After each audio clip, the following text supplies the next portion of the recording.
मुहर्रम के महीने में पाकिस्तान में मना जश्न। ये जश्न इसलिए मनाया गया कि पाकिस्तान के army chief field marshal Asim Munir को बुलाया वॉशिंगटन और वहां पर व्हाइट हाउस में लंच दिया। किसने? Donald Trump.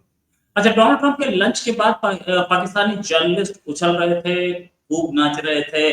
पाकिस्तान के वो लोग जो कि कहीं ना कहीं पाकिस्तान की आर्मी हेडक्वार्टर से कंट्रोल होते हैं या आर्मी हेडक्वार्टर से कहीं फायदे लेते हैं। बहुत सारे लोग हैं, मैं उनका नाम ले सकता हूँ, क्या नाम दूं मैं। वो सब ट्विटर पे चीखते मिले कि देखो इंडिया को नहीं बुलाया, हमें बुलाया और ये किया और वो किया। इस समय हमारे जयशंकर साहब वहीं पे हैं, बातचीत कर रहे हैं, बहुत सारी चीजें होंगी नो डाउट। लेकिन क्या अमेरिका के पाकिस्तान से वाकई रिलेशंस बेहतर हो रहे, या सिर्फ अमेरिका पाकिस्तान को यूज कर रहा है, जैसे उसने अपने मुस्लिम उल उम्मा के खिलाफ पाकिस्तान की एयर स्पेस यूज की। मुस्लिम उम्मा बोलते हैं, मुसलमानों को दोस्त बोलते हैं, भाई बोलते हैं, हर मुसलमान को भाई बोलते हैं। ईरान के ईरान पे अटैक करवाया गया और वहीं से एयर स्पेस यूज करके। और ईरान को सब पता है, ईरान को सब पता है।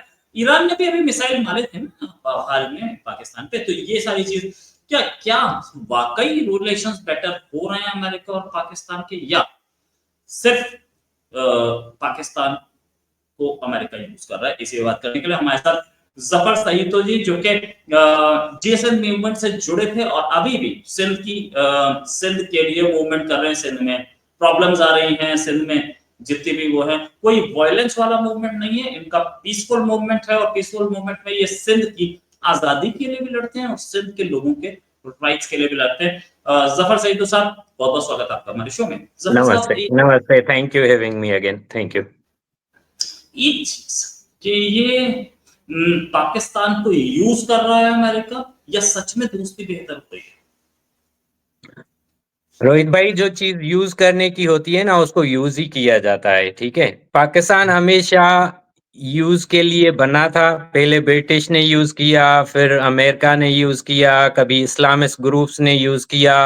ये जर्नल जो है ना, कभी चाइना के हाथों में यूज होते हैं। तो पाकिस्तान हमेशा यूज होता है। पाकिस्तान का कोई दोस्त नहीं है, लेकिन पाकिस्तान उस कंडम की तरह है जिसको जब भी जरूरत पड़ती है उसको यूज करके फिर छोड़ देता है, 2 रुपए दे के उससे इस्तेमाल कर देता है। अभी जो रिसेंटली इसको जनरल आसिम को यहाँ पे अमेरिका में बुलाया गया, तो अमेरिका को भी मालूम है, चाइना को भी मालूम है, यूरोपियन यूनियन को भी मालूम है कि असल पावर किसके पास है, कौन प्राइम मिनिस्टर है, कौन सदर है। पाकिस्तान में कभी भी डेमोक्रेसी तो रही नहीं है, हमेशा एक फौजी रूल रहा है, मिलिट्री इस्टेब्लिशमेंट ने रूल किया है। जब भी कोई बड़े डिसीजंस होते हैं वो पाकिस्तान के जनरल को बुलाते हैं। क्या जब एक कंट्री का प्राइम मिनिस्टर है तो एक जनरल को क्यों बुलाया जा रहा है यहाँ पे? आप समझ सकते हैं ना। या चाइना में अगर कोई बड़ी डील होती है पाकिस्तान के साथ, अभी जैसे सिंध की एग्रीकल्चर लैंड ले रहे हैं या जो कैनाल बन रहे हैं, तो तब किसको बुलाया गया? जनरल को बुलाया गया। तो मेरा कहने का मकसद है कि पावर असल पाकिस्तान में जनरल के पास ही होती है, भले कोई भी प्राइम मिनिस्टर हो, सदर हो, कुछ भी हो। तो अमेरिका को पैसे चाहिए था अपने टैक्स के लिए, तो इसी वजह से जनरल आसम को बुलाया इधर, बहुत अच्छा लंच दिया उसको और उसको बोला कि बेटा अभी खामोश होके बैठना, 1-2 दिन हम अपनी कार्रवाई करेंगे। और उसको थोड़ा बहुत यहाँ पे कुछ दे दिया होगा। जैसे पिछले जनरल जितने हैं, किसी की ऑस्ट्रेलिया में मिल्कियत है, किसी में अमेरिका में मिल्कियत है, किसी की यूरोप में है। तो ये धंधा चल रहा है, ये धंधा कोई आज का नहीं है या कोई नई बड़ी बात नहीं है।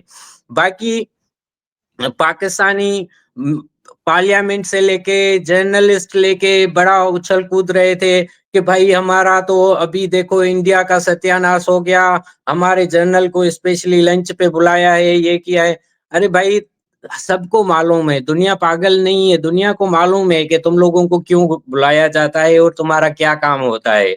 रही बात के अमेरिका यूज करता है या पाकिस्तान यूज करता है, ये देखें, अमेरिका की हमेशा स्ट्रेटेजी रही है, जब भी उसको काम निकालवाना होता है किसी भी कंट्री से, किसी भी जगह से, तो वो करते हैं ये। यानी कुछ डॉलर दे दिए, कुछ इम्पोर्टेंस दे दी, बुला लिया और सब कुछ हो गया। अगर ये रियल दोस्ती थी तो भाई मुझे ये बताओ कि दूसरे दिन पार्लियामेंट में इन्होंने ये बिल पास क्यों किया पाकिस्तान की पार्लियामेंट में कि प्रेसिडेंट ट्रंप को जो है ईरान पे अटैक के बाद जो है नोबेल प्राइज नहीं मिलना चाहिए। यही बिलावल भुट्टो जो रोज बोल रहा था कि भाई प्रेसिडेंट ट्रंप को नोबेल प्राइज मिलना चाहिए, दूसरे दिन वो बोल रहा था कि ही इज विकेड मैन। तो तो यानी आप इनका सेंस ऑफ ह्यूमर देखें ना, और इनका वे ऑफ थिंकिंग देखें, शॉर्ट टर्म मेमोरी देखें। एक दिन एक बयान होता है, दूसरे दिन दूसरा बयान होता है। असल इनको अपनी औकात का मालूम है, ये कुछ भी नहीं है। हाँ, बस ये अलग बात है कि इनके पास न्यूक्स आ गई हैं, वो उसकी वजह से जो है ना ब्लैकमेलिंग और धंधा कर रहे हैं। जिस दिन ये न्यूक्स इनकी चली गई तो ये भी इनके पास नहीं रहेगा, और एक दिन आएगा आप देखना। जैसे ये पूरे खिते को इसराइल और अमेरिका ने न्यूट्रलाइज किया है ना मिडिल ईस्ट को, अगली बारी पाकिस्तान की भी है। और ये होना है, ये होना है, क्योंकि कभी भी civilised nations and developed countries नहीं चाहेंगी कि एक टेररिस्ट नेशन के पास, एक टेररिस्ट कंट्री के पास न्यूक्लियर वेपन्स होने चाहिए। Thank you. Right, terrorist country के पास न्यूक्लियर वेपन नहीं होने चाहिए। अच्छा, एक चीज और अगर आप बात करें तो आसिम मुनीर की खबरें ये भी आ रही हैं कि वो आर्मी टेक ओवर कर सकते हैं। पता नहीं कितनी सच है, लेकिन हाँ ये जरूर है कि आसिम मुनीर को बुलाया, आकर के बात की, आर्मी टेक ओवर, उसके बाद उसकी खबरें आ रही हैं, पॉलिटिकल लीडरशिप घबराई हुई दिख रही है। क्या हालात है, इतनी बदनाम आर्मी, उस आर्मी को बहुत बदनाम किया इसने इमरान खान ने, उसके बाद भी टेक ओवर कर सकती है क्या?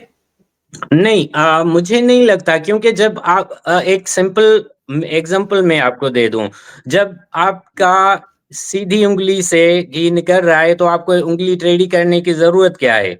जब ऑलरेडी फौज के पूरे मफादात कंप्लीट हो रहे हैं, जब इंटरनेशनल जो बेनिफिट्स हैं वो कंप्लीट हो रहे हैं, फौज को एक मोरल बूस्ट और सपोर्ट मिल गई है। अभी लास्ट टाइम जो इन्होंने झूठी एक प्रोपेगेंडा किया कि हमने इंडिया को शिकस्त दे दी, तो उसके बाद फौज का मोरल ऊपर हो गया है। तो अभी अगर वो अगर टेक ओवर करते हैं तो उसका यानी मुझे कोई फायदा नहीं दिखाई दे रहा है, क्योंकि ऑलरेडी काम तो हो रहा है ना भाई। देखो, मैंने जब ऑलरेडी बात की कि कोई भी बड़ा डिसीजन होता है रीजन में, तो वैसे ही फाइनल अप्रूवल किससे लेना पड़ता है? ये कोई आज की बात नहीं है, ये हमेशा से ऐसे ही हुआ है। फाइनल जो अप्रूवल होता है वो जनरल से ही लेना पड़ता है।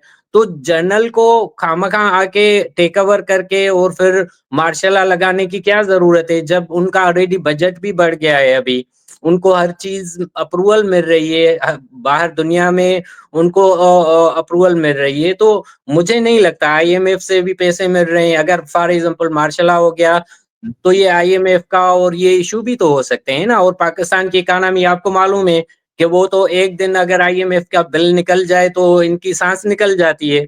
तो आई डोंट थिंक सो कि ऐसा कुछ पॉसिबल है। बाकी भाई असल तो हमको क्या, सारी दुनिया को, एक अंधे को भी मालूम है कि पाकिस्तान में असल रूल है किसका। वो हमेशा मिलिट्री का रहा है और रहेगा। राइट, वो हमेशा मिलिट्री कर रहा है और रहेगा, इसमें कोई शक नहीं। हम ये भी, क्योंकि आसिम मुनीर के दिल में एक इच्छा तो थी, इसी इच्छा की कई बार बताया गया कि जग जाहिर है कि ये आसिम मुनीर चाहते हैं कि उन्हें व्हाइट हाउस ही नहीं, वो यूएन में भी स्पीक करे, बोले। वो एक एक डी फैक्टो और डी ज्यूरे हेड के तौर पे जाए। अभी डी फैक्टो हेड है, डी ज्यूरे हेड नहीं है। वो डी ज्यूरे हेड नहीं होना बड़ी दिक्कत करता है उनके लिए भी और बहुत और लोगों के लिए भी। मैं फाइनल क्वेश्चन आपसे लेना चाहता हूँ कि अमेरिका और पाकिस्तान, जब ये क्लैरिटी है कि पाकिस्तान को यूज किया जाता है, तो पाकिस्तानी आर्मी ऐसे कैसे दिखा पा रही है कि हम, हमारी एक अचीवमेंट है, और पाकिस्तानी लोग क्या वाकई बेवकूफ हैं, या उन्हें बेवकूफ बनने का शौक है, या उन्हें बेवकूफ बनाना बहुत आसान है?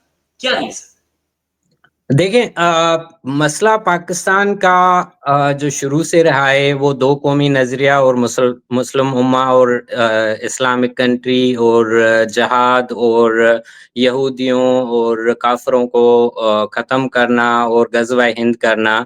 तो ये जो मज़हब का नशा होता है ना, वो बहुत ख़तरनाक होता है। मज़हब का नशा आदमी को पागल बना देता है। यानी आपकी सोच समझने की जो शक्ति होती है ना, वो ख़त्म हो जाती है। आप उस जुनूनी हद पे होते हैं कि भई आपको बस जो भी आपके हक में बात हो रही है ना, वो सही है। देखिए मिलिट्री ने पाकिस्तान देखो खर्चा तो करता है ना मिलिट्री अपने प्रोपेगेंडा पे सोशल मीडिया हो प्रिंट मीडिया हो जो भी मीडिया के रिसोर्सेज हैं उन पे बेतहाशा पाकिस्तान खर्चा करता है और बाकायदा नैरेटिव बिल्ड भी कराते हैं। तो लोगों को यही बोला जाता है पाकिस्तान में आम आदमी को कि भाई हाफ़िज़ है, Hafiz general field marshal Asim Munir यानी जैसे कोई नबी नहीं बन जाता, ऐसे ही वो उसको अभी नबी बना के वो पेश कर रहे हैं। तो मुसलमानों को जो स्पेशली पाकिस्तान में है या पूरी दुनिया में, उनको ये लग रहा है कि हाँ भाई, ये एक नया खलीफा आ गया है हमारे लिए, नया पैगंबर आ गया है जो पूरी हमारे मुस्लिम उम्मा को, पूरी दुनिया को मुसलमान बना देगा। और उसकी औकात ये है कि एक फ़ोन कॉल पे इधर आके वाशिंगटन में जो है घुटने टेक देते हैं। तो ये पूरा ड्रामा पाकिस्तान हमेशा बहुत अच्छा रहा है इसमें और अनफॉर्च्यूनेटली इंडिया को ये चीज़ें नहीं आती हैं और इंडिया हमेशा अच्छाई करके भी वो बुरा कहलाता है और पाकिस्तान बुरा करके भी अच्छा कहलाता है। तो ये आप लक कह लें या आप इसको स्ट्रैटेजी कह लें या वो इस्लामिक जो है आइडियोलॉजी कह लें तो वो फ़ेवर करती है और मज़हब के नाम पे पाकिस्तान की एजुकेशन रेशियो देखें ना 27 टू 30% है। जहाँ पे एजुकेशन लिटरेसी रेशियो 30% 40% हो, तो भाई उनका दिमाग कितना काम करेगा?